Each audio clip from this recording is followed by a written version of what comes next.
Bonsoir à tous et merci de nous rejoindre dans l'info continue ce jeudi 10 juillet 2025. Nul doute que les stratégies se peaufinent petitement au sein des formations politiques avec en ligne de mire les élections générales de 2026. La guerre des positionnements s'apparente à un os à la gorge des responsables des chapelles politiques, des responsables embarrassés et partagés entre rigueur, intérêt du parti et positionnement par affinité, autant d'aspects qui sur le terrain impacte toujours sur les résultats, surtout dans un contexte où, en dépit des réformes, beaucoup perçoivent les communales et les législatives comme des élections de proximité. Alors, quelle stratégie mettre en place pour satisfaire le parti en même temps que les populations à la base dont les suffrages sont sollicités? Comment vendre son parti à travers des positionnements qui rassurent l'électorat et garantissent le résultat, pour ne pas dire la réussite au soir du scrutin? Eh bien, on voit tout ceci entre confrères. On est en plateau ce soir avec Romuald Nhouri et Stanislas Amoa. Chers confrères, bonsoir.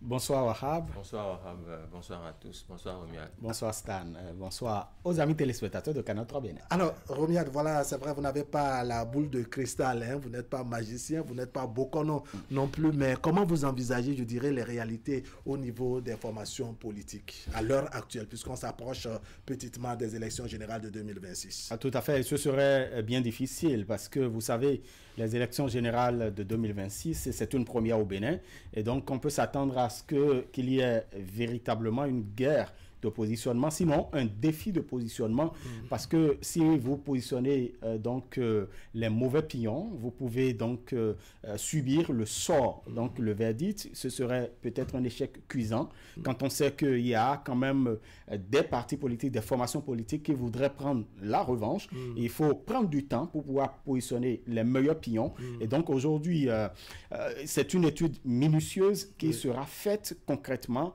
parce que les élections d'aujourd'hui ne sont pas celles d'hier. D'accord. Alors, vous voyez les choses comment au niveau des partis politiques à l'heure actuelle, surtout quand on sait que on s'approche des élections? Non, c'est vrai que la guerre des positionnements est une guerre véritable, au propre comme au figuré, parce que vous savez que dès que vous êtes positionné et bien positionné, vous avez quand même plus de marge de manœuvre d'être élu et donc de faire la fierté au niveau de votre territoire de compétences. Et à l'approche de ces différents positionnements, il n'y a que les partis politiques dans leurs états-majors font des analyses croisées.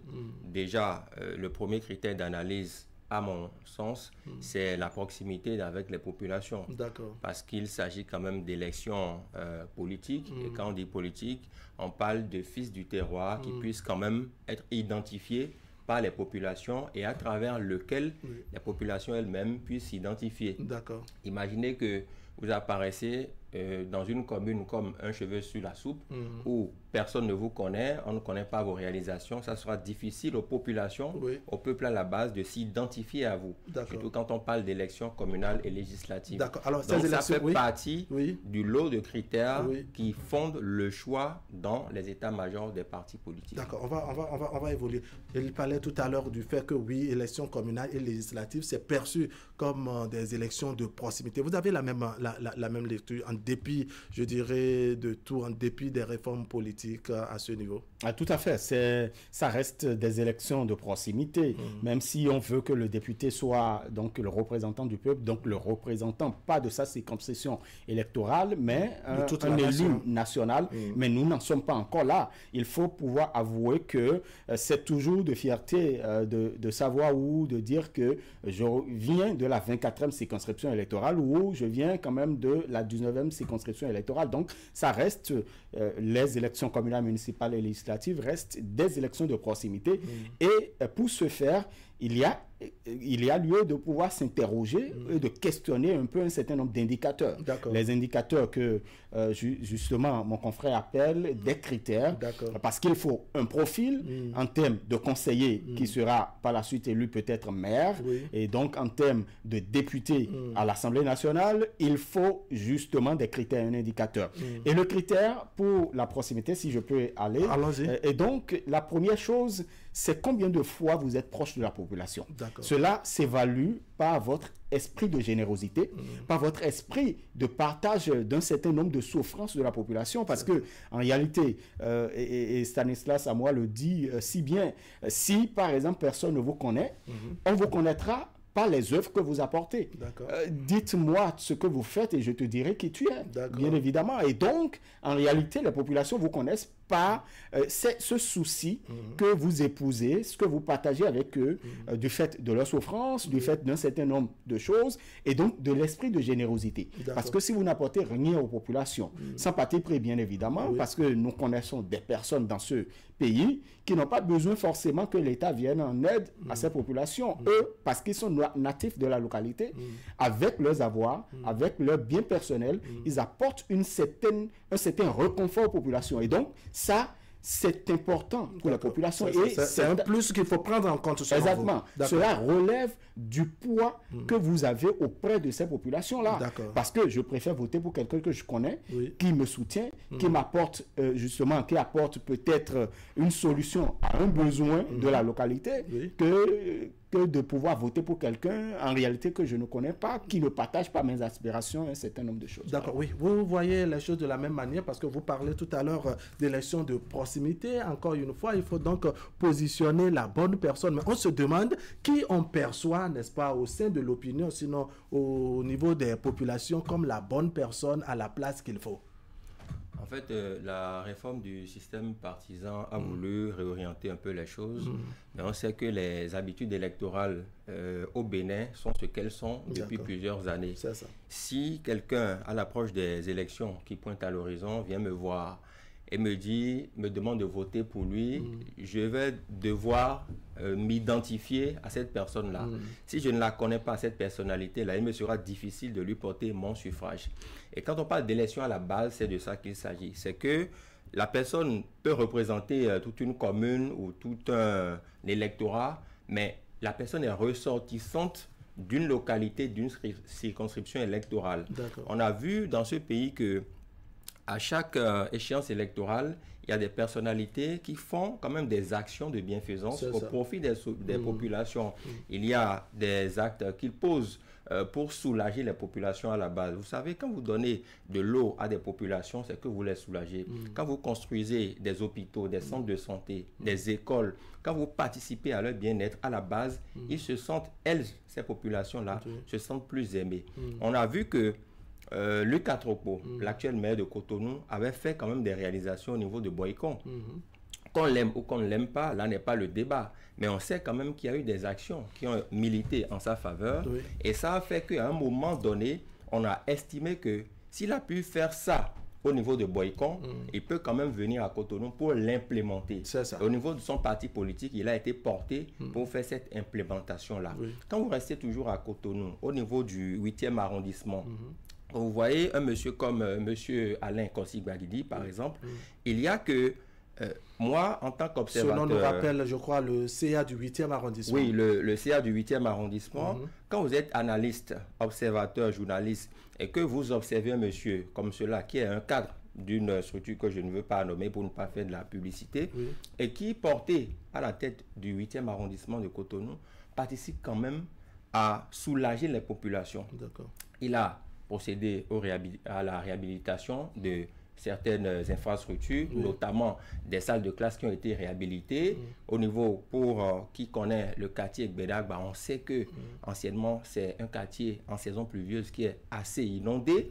Il a participé quand même à l'assèchement de la cour de récréation de cette école-là. Ce n'est pas rien. Au niveau de Siken, par exemple, on a vu. Au niveau d'autres circonscriptions scolaires, on sait quelle action il a menée. Donc, des modules de classe construits au profit des populations, des actions comme ça, cela participe à renforcer le tissu éducatif pour le bien-être des populations. Et vous pensez que c'est un plus sur lequel il faut miser? C'est un plus parce que, vous voyez, ce monsieur, par exemple, il n'est pas très connu du grand public, il n'est pas médiatisé ou super médiatisé comme d'autres acteurs politiques. Mais quand vous le suivez, vous voyez quelles sont les actions concrètes qu'il mène. D'accord. Et celui-là, par exemple, mérite quand même oui. d'être positionné. D'accord. Alors, on parle d'élections de proximité et bien entendu, comme vous le développez tout à l'heure, il n'y a que les réalisations comptent. Il n'y a que les propositions sont des éléments non négligeables. Il y a la générosité dont vous parlez. Lui, il fait, je dirais, un développement. Vous voyez les choses comme ça pour vraiment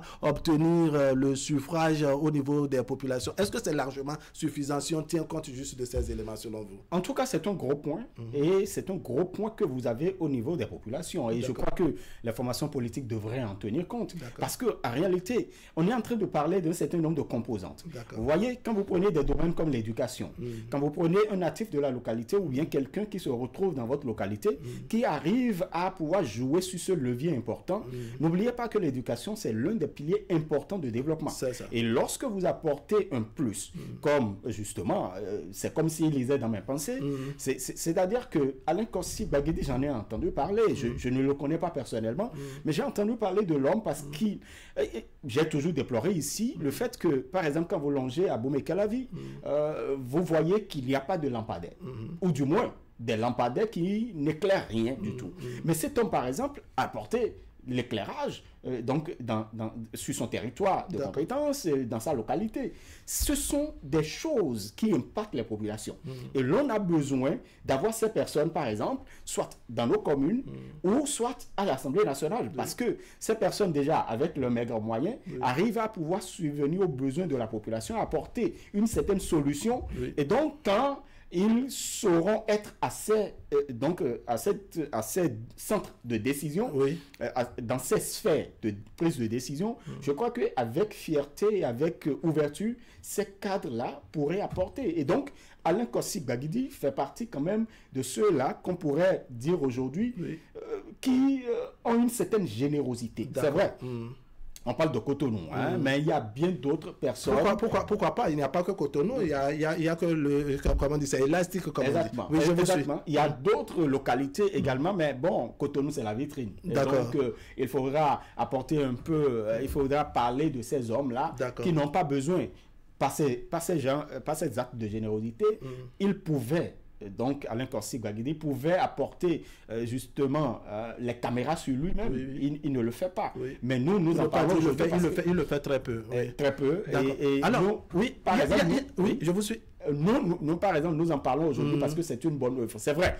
Il peut y avoir dans les différentes communes de notre pays d'autres hommes qui font donc vous estimez que de toutes les façons, la générosité, n'est-ce pas, les réalisations, les promesses qu'on est capable de tenir sont des éléments à mettre dans la balance. Mais il y a que quand tu n'as pas, je dirais, un parrain de poids, tu as beau faire des réalisations, mais à la fin, le parti peut décider de positionner qui il veut. Comment on arrive, n'est-ce pas, à jouer sur tous ces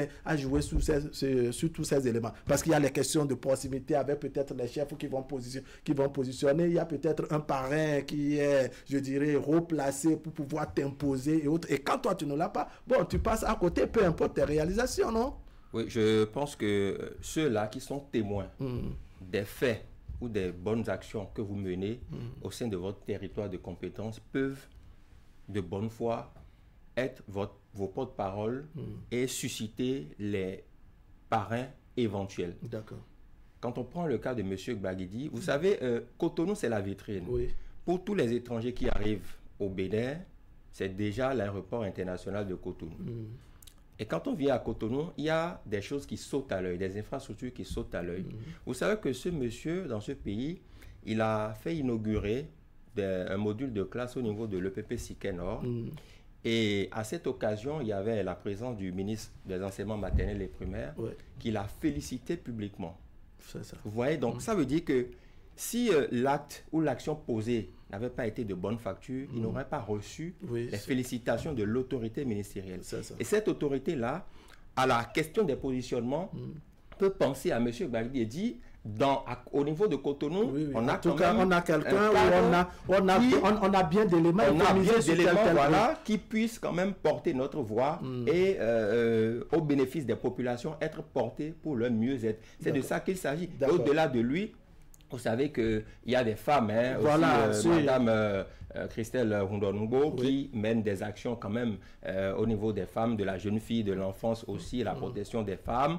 Il y a bien d'autres acteurs qui interviennent pour le bien-être des différentes populations. Mais je pense que pour le positionnement, les parrains, s'ils sont réellement des parrains politiques, devraient miser sur la proximité avec les populations, sur les actions qui sont menées en leur faveur. Parce que quand on vient voir les populations, on ne dit pas je vais vous faire mal. On dit je vais faire des actions en votre faveur. Même si ça ne vient jamais. Si mais ici, vous démontrez des gens qui font déjà du concret. Oui, alors on parle du parrainage. Le parrainage qui n'est pas forcément au niveau de la présidentielle, mais au niveau des communales où franchement, il faut quelqu'un pour pouvoir dire oui, ce monsieur, nous l'avons vu travailler. Ces femmes, un peu, il citait par exemple Christelle Rundongo, je sais qu'il y a également d'autres femmes qui font également ce travail sur l'ensemble du territoire national et autres. Alors, les populations sont observatrices de tous ces éléments. Mais quand vous n'avez pas de parrain, est-ce que vraiment vous avez de chance? Vos chances sont minces, non? Malheureusement,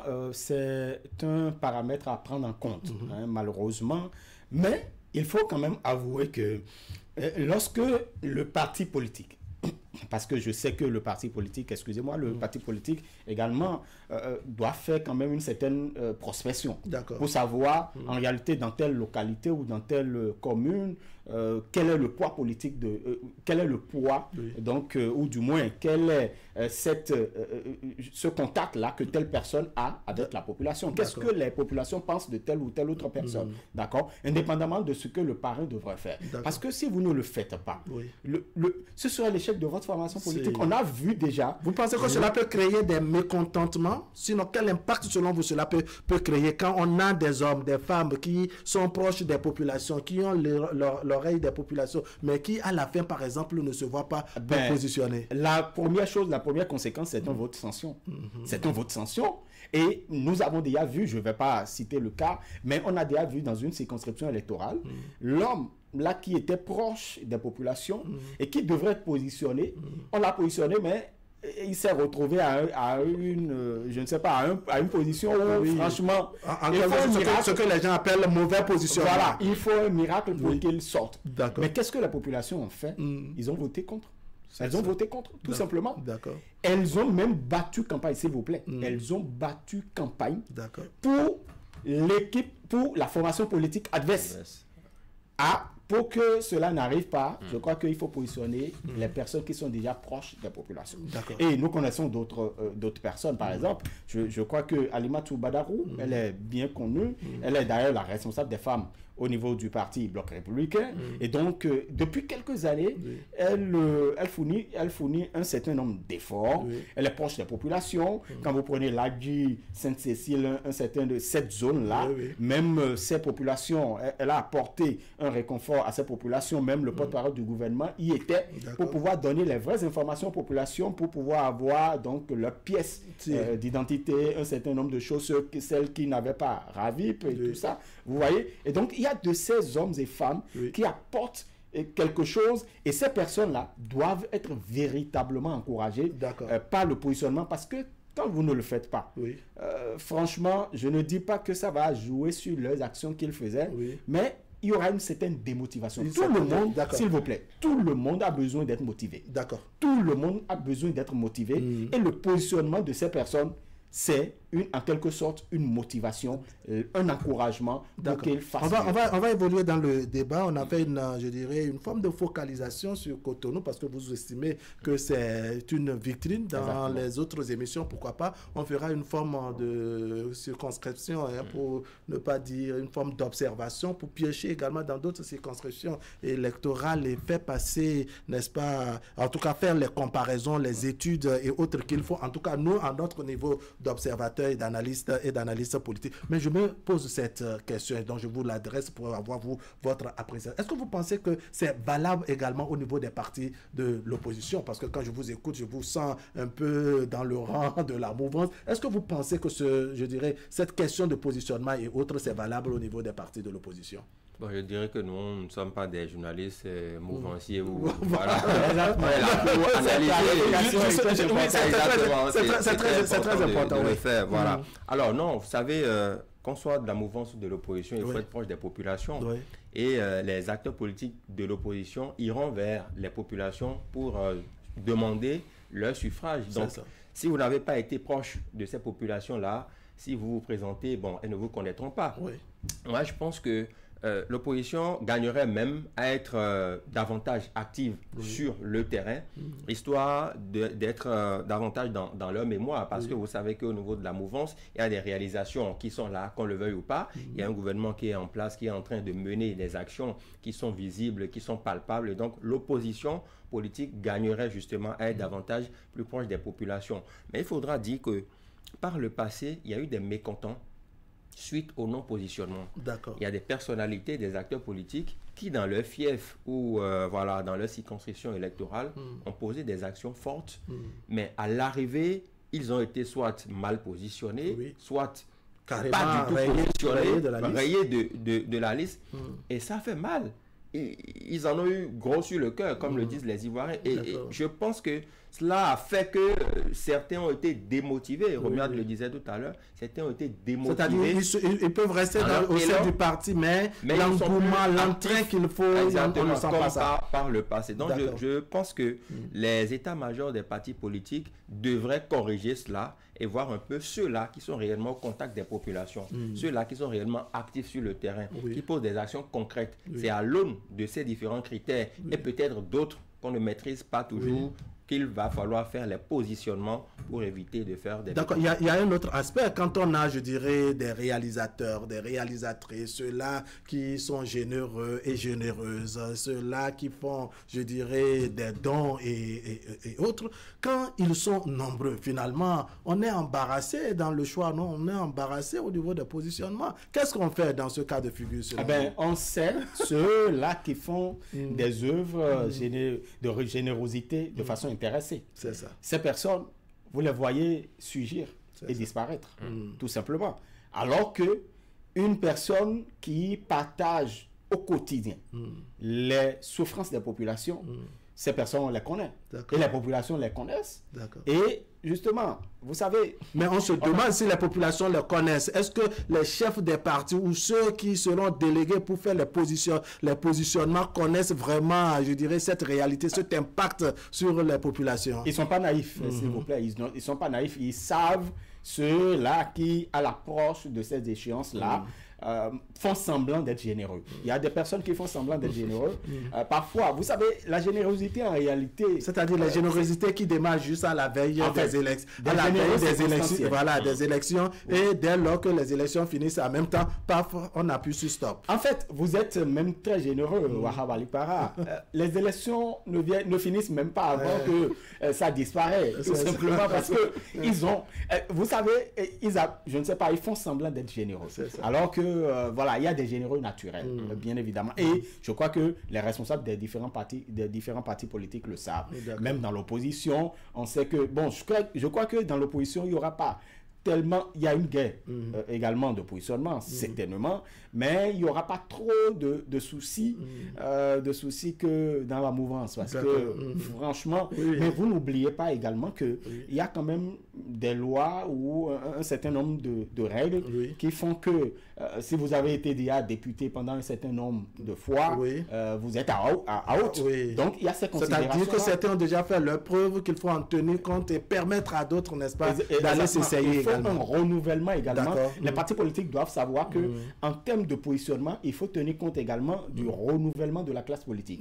Une classe politique jeune, je ne peux pas tout le temps parler de jeunesse, je ne peux pas tout le temps parler de femmes, je ne peux pas tout le temps parler de compétences, et je ne peux pas tout le temps parler également de ceux-là qui sont proches des populations sans tenir compte dans le positionnement de X et de Y. D'accord. Alors, ça attire mon attention sur un aspect, je vais m'adresser à Stanislas, à moi, c'est positionnement de femmes. Vous avez cité tout à l'heure Alimatou Badarou, vous avez ajouté Christelle Rondonogbo et Ogote, c'est ça qui a attiré mon attention. Je me dis, est-ce qu'un parti ne gagnerait pas à faire plus de positionnement en termes de femmes que d'hommes? Est-ce que ce n'est pas aussi de nature, en termes de stratégie, à impacter les populations, puisqu'on dit de la population béninoise qu'elle est majoritairement féminine. Non, votre question Ça me fait un peu sourire parce Pourquoi? que vous savez, oui, stratégie, oui, mais ça n'est pas forcément important. Ah bon? Oui, si ça l'était, une femme aurait été présidente de la République depuis au Bénin. Oui. Non, bon, les données ont peut-être changé. Non, vous on savez, se dit que bon, quand on fait ça, c'est-à-dire que quand les positionnements, il y a massivement de femmes, on se dit que bon, ce parti a quelque chose de particulier